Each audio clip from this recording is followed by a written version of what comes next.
Man, why is it so cold in here? Oh, my Iceman. Hey, look, I'm sorry, I'm late. But hey, chill. Take it easy. Everything's already set. All we gotta do is film, and then we can edit and give what the people want. All right? All right?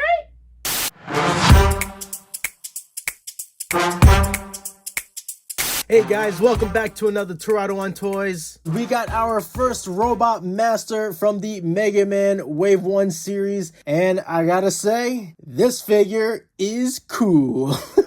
But before we take a look at the figure, let's take a glimpse at the packaging, because although for the most part, it's pretty much the same in comparison to Mega Man's box. Not only did they use this really neat capture of Iceman, but his image wraps around the side there. So I thought that was a nice little touch. However, like everything is about Iceman on the packaging except for the side here. And I think they should have included the 8-bit design of the character.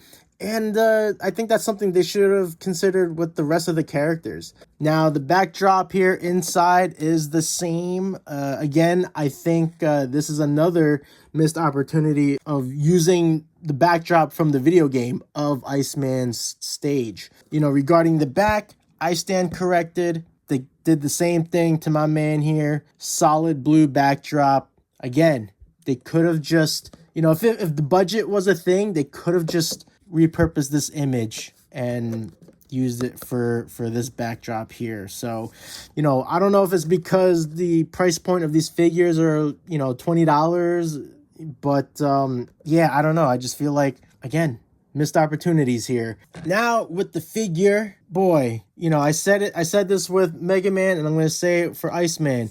Feels really nice in my hand. I don't know if it's just the way they're shaped, by design, but I don't know. There's something about it that just feels nice in my hand. Maybe I just have like a sensory thing. So let's cover the sculpt. Man, I did not anticipate how cool he would turn out as a figure, when you just look at the illustrations and, the game design, I just never thought, how it would translate as a toy. And this came out really cool, man. I love the belt here, how it's got the spikes wrapping all the way around. The fluff around his hood is nicely done. Even on the back here, he's got this tank attached to his back, which I'm not gonna lie, man, I think I forgot about that. I don't know if you see that in the game, but that's a nice touch there. You got the strap in the back of his hood, and then the head sculpt. Look at that head sculpt, guys.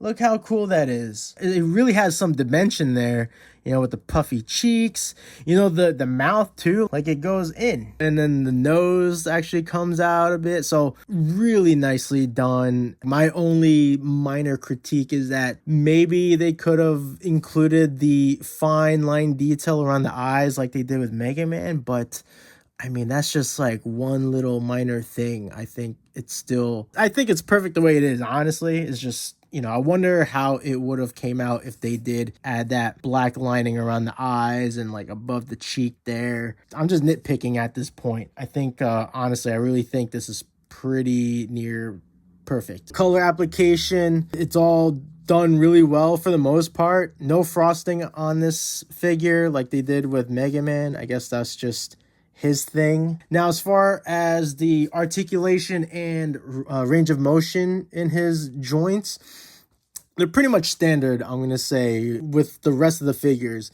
I think they all will have the same articulation points, range of motions. He can point his foot. He's got the ankle tilt, really good knee bend there. Front kick is there. Side kick, I'd say Bruce Lee would still approve. And then the back kick is the same. Now, the one thing that I actually missed with Mega Man that I noticed on Iceman here is that there is a twist at the right here, right above his thigh, or, near his pelvic area. It actually twists there. I don't know how I missed that with Mega Man, but I thought that was a nice detail for the joints.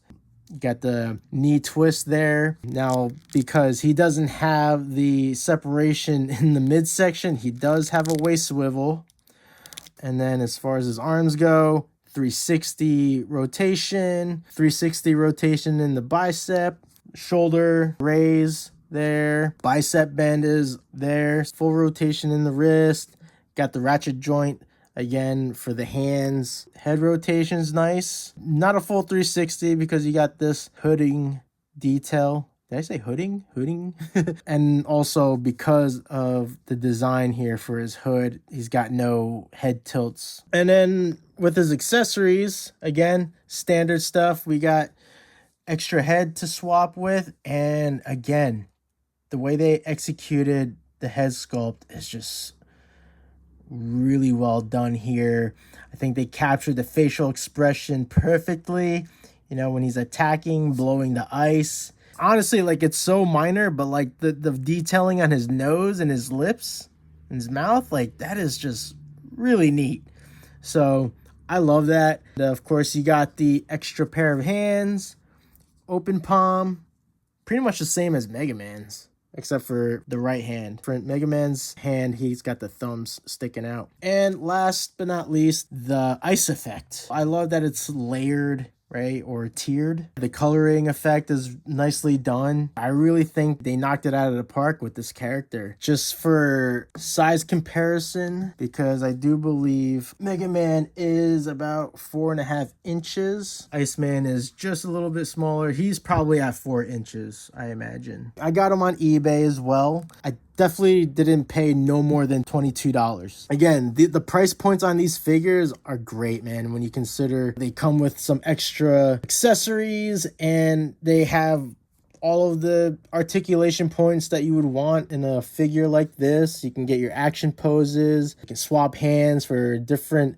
variations of the poses. This is really cool. Again, if you're a toy fan, toy collector, Mega Man fan, get it while you can. So that's my review. If you enjoyed this video, please consider hitting that like button, subscribe, and ring that notification bell for new uploads. And don't forget, stay young, keep enjoying your toys, and hopefully I will catch you on the next one. Peace out.